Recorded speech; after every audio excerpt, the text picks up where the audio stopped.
Well, I always say that there are no sleepy weekends in college football, but apparently that does not apply to the playoffs because what a snooze fest that first round was. And honestly, who can really be surprised? This playoff is so poorly structured that we were really bound to get some pretty bad matchups. So we kind of knew that going in.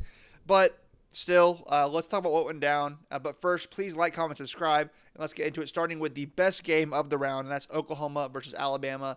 Coming into this game, I think most of us expected kind of the same thing, a pretty low-scoring defensive battle that would be decided by mistakes and special teams. I thought around 20 points would be enough to win this game.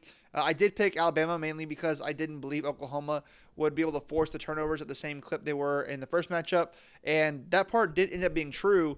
However, early on, this game looked like a carbon copy of the first one. Oklahoma had Alabama's number on both sides of the ball. The Sooners were winning the line of scrimmage defensively, taking away the pass game, and on offense, they were putting together pretty long, clean drives and actually finishing them. Before I could process what was happening, Oklahoma was up 17-0, and at that point, I genuinely didn't see how Alabama's offense was going to claw its way back into this game, especially against an elite Oklahoma defense like this. And then everything flipped. Alabama finally got their passing game going. They put some points on the board, and then disaster struck for Oklahoma. Their punter, who is one of the best in the country, just flat out dropped a ball before the kick. And that mistake handed Alabama some more points. And then immediately after that, John Mateer throws a pick six.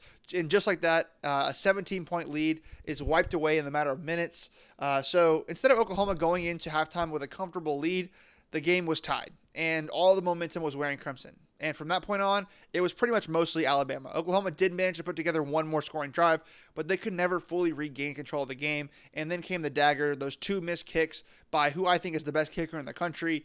And in a game that tight, with margin that is so small for error, that is a fatal, fatal mistake. This was Oklahoma's game to lose, and they definitely lost it. Just like we expected, neither team was able to run the ball very consistently. Both run games were basically non-factors, so everything came down to the passing game. And that's why it's so surprising to me that there was only one interception between both teams, but it was a pretty massive interception that I think really swayed the whole game. So I said my prediction that I think whoever made the fewer mistakes would win this game. I know that sounds obvious, but still, it's a pretty big part of the game that I thought would be even bigger in this one. And that team that made less mistakes was Alabama. They won the turnover battle. They won the special teams. They committed fewer penalties, and fewer costly penalties especially. And in a game like this, that is the difference. So Alabama advances just like I expected. Their offense looked much better than it had in the past few weeks, which at least gives them a fighting chance moving forward. But even with all that improvement, I still have a really hard time seeing them seriously threatening Indiana.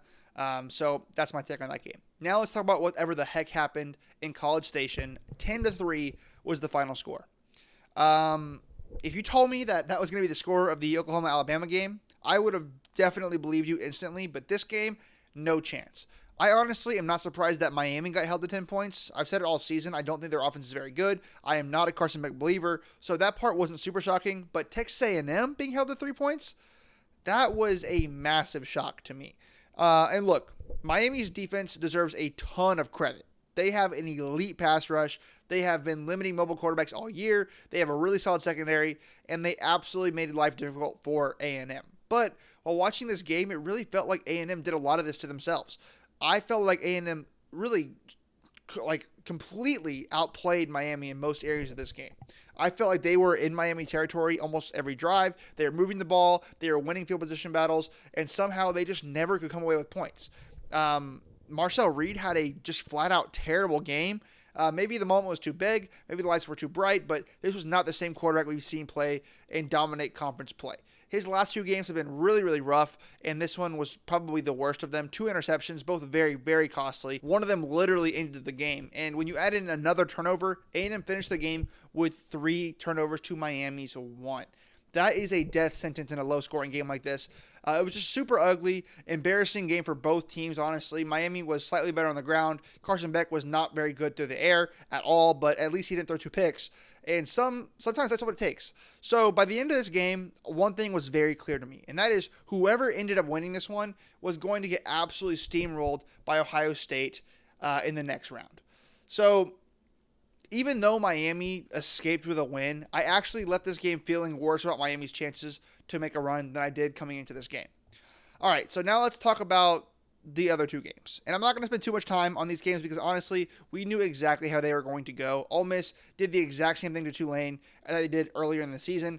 That score was almost identical. So yeah, it turns out Ole Miss does not need Lane Kiffin to take care of an inferior opponent like this one. The real test for them is next week against Georgia. And either way, Ole Miss now has more playoff wins than Lane Kiffin does, which is pretty funny.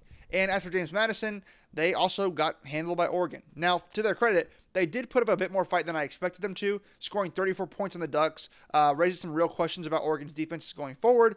But at the same time, by the time James Madison was scoring really high numbers, they were going against Oregon's depth chart, not their starters, so take it all with a grain of salt.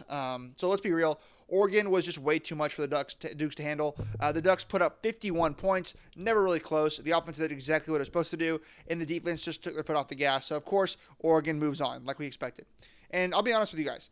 This playoff is shaping up to be my nightmare scenario. I did go 3 for 4 on picks this week, but somehow every single game went the way I didn't want it to. I picked them to happen this way, but that's not how I wanted it to play out.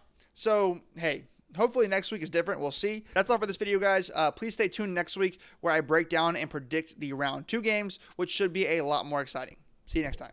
Peace.